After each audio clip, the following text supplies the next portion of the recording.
자, 이제 또 책을 좀 읽어봅니다. 세계적인 계획은 이제까지 또 읽어서 컨솔러스 박사에 대해서 얘기했고,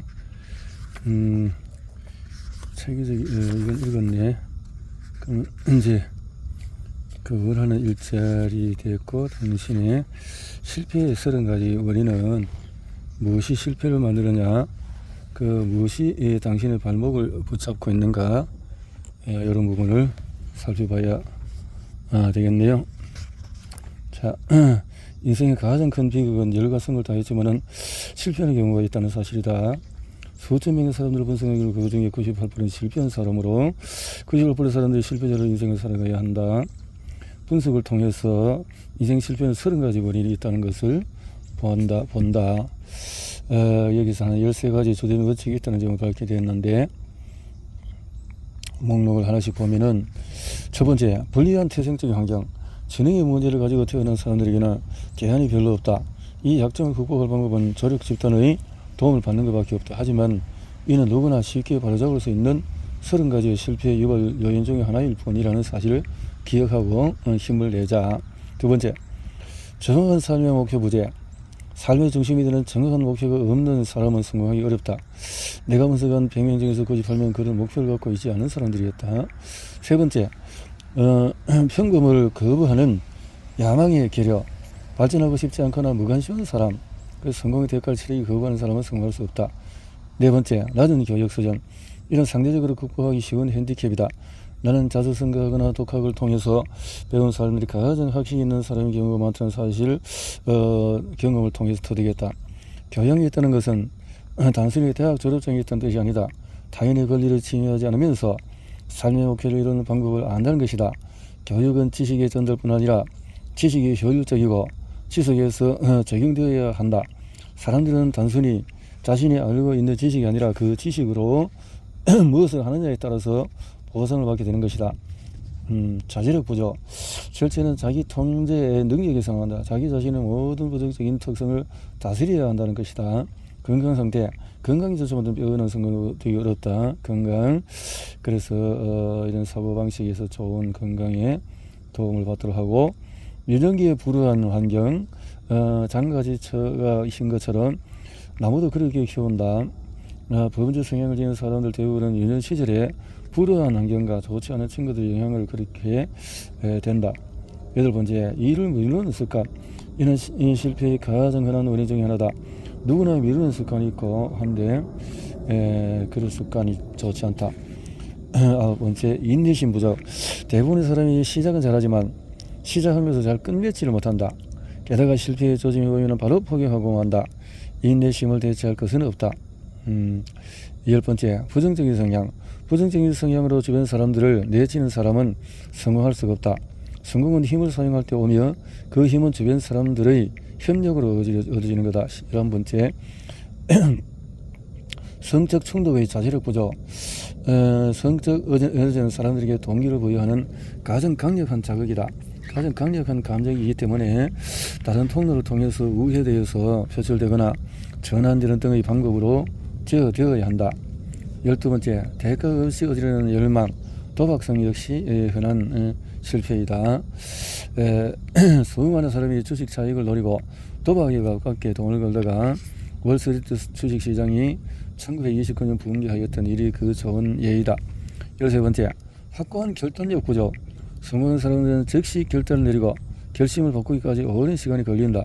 실패하는 사람의 결단은 내리는 시간이 오랜 시간이 걸리는 반면에 또 그 결심 바꾸는 데는 무척이나 바쁘고 그 횟수도 잦다. 그래서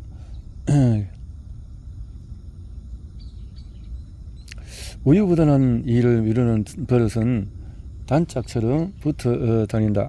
실패와 쳇바퀴에 얽히지 않으려면 이 단짝을 제거해야 된다. 14번째, 두려움. 6가지 인간의 기초적인 두려움에 대해서는 뒤따르는 장에서 다루게 될 것이다. 잘못된 배우자 선택. 이 역시 가장 흔한 실패 요인이다. 결혼관계는 사람들을 서로 가까이 붙어 지내게 만든다. 이 관계가 조랍지 않으면 실패가 잇따를 확률이 높아진다. 16번째, 지나친 조심성. 모험을 하지 않는 사람들은 남들이 선택하고 남은 것을 가질 수밖에 없다. 조심성이 지나친 것은 조심성이 부족한 것만큼 또 나쁘다. 10번째, 잘못된 동업자 선택. 사업에서 실패는 가장 흔한 요인이다. 직업을 구할 때 당신의 영감을 좀 영리하며 성공하는 고용자를 선택하도록 신중히 처리하도록 해라. 18번째, 미신과 편견. 미신은 두려움이 형성화된 것이며 무지의 소산이기도 하다. 잘못된 직업 선택. 싫어하는 일에 성공할 수는 없는 것이다. 20번째, 집중적인 노력 부족. 팔방미인은 어느 하나도 잘하지를 못한다. 하고 주된 목표에 집중하도록 하라. 21번째, 무분별한 소비 습관. 낭비벽이 있는 사람들은 성공할 수가 없다. 항상 가난에 대해서 쫓기기 때문에 그렇다. 그래서 22번째, 열정 부족. 열정이 없이는 다른 이에게 확신을 심어줄 수 없다. 게다가 열정은 전념성이 있어서 열정을 지니고 그것을 조절할 줄 아는 사람은 대체로 어디에서나 환영을 받는다. 23. 편협함. 어떤 주제에 닫힌 마음을 가진 사람은 발전할 수 없다. 편협함을 보이는 사람은 지식을 얻으려 하지 않는 사람이다. 편협은 이렇게 해서 해로운 것은 종교, 인종, 정치적 견해의 차이를 대할 때 아주 나타난다. 24번째, 무절제. 가장 해로운 무절제의 형태는 과식, 과음, 성적 무절제 이런 것들. 25. 협력적인 태도 부족. 많은 이들이 이 이유로 인생의 큰 길을 놓치고 자리를 놓치곤 한다. 다른 이유로 다 합쳐도 이 요소에 의한 손해에 못 미친다. 26번째, 노력을 통해서 얻지 않는 힘.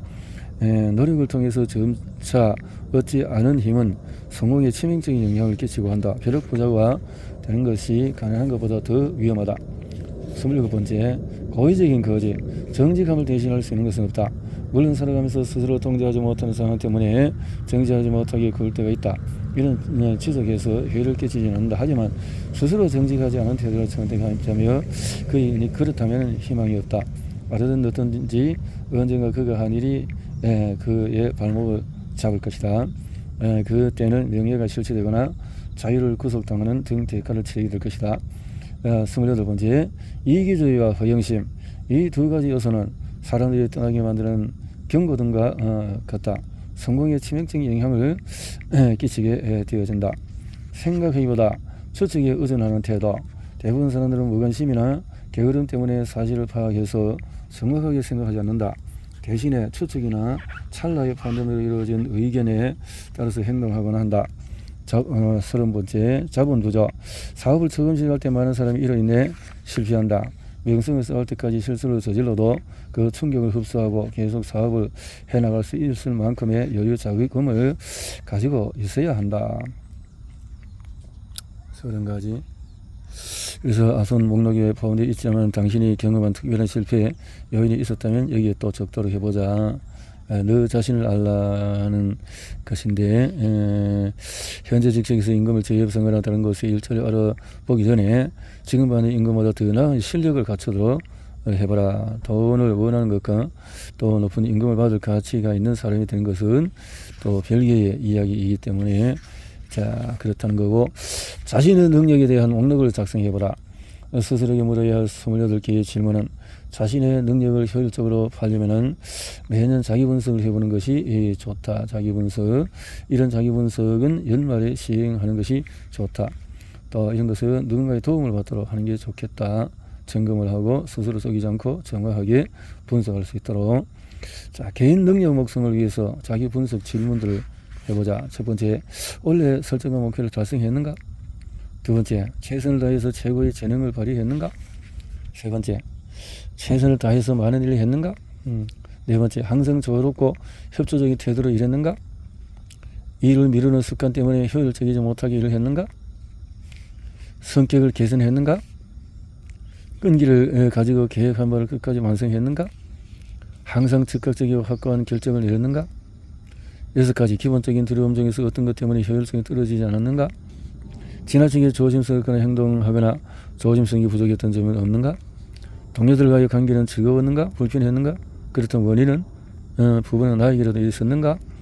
노력을 집중시키지 못해서 에너지를 낭비하지 않았는가?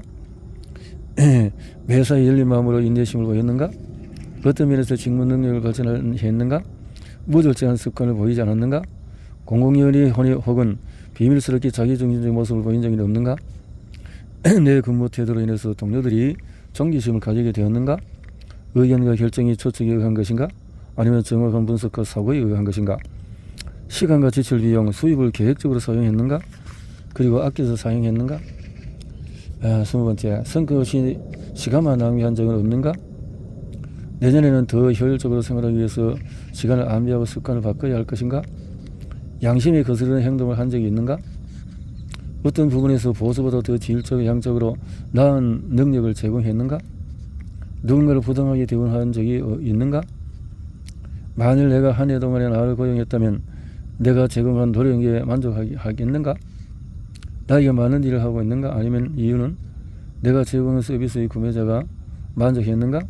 아니라면 성공의 기본 원칙에 근거할 때 내 현재 점수는 어떠한가? 솔직하게 이렇게 정보를 정리해 보도록 해보자. 이것을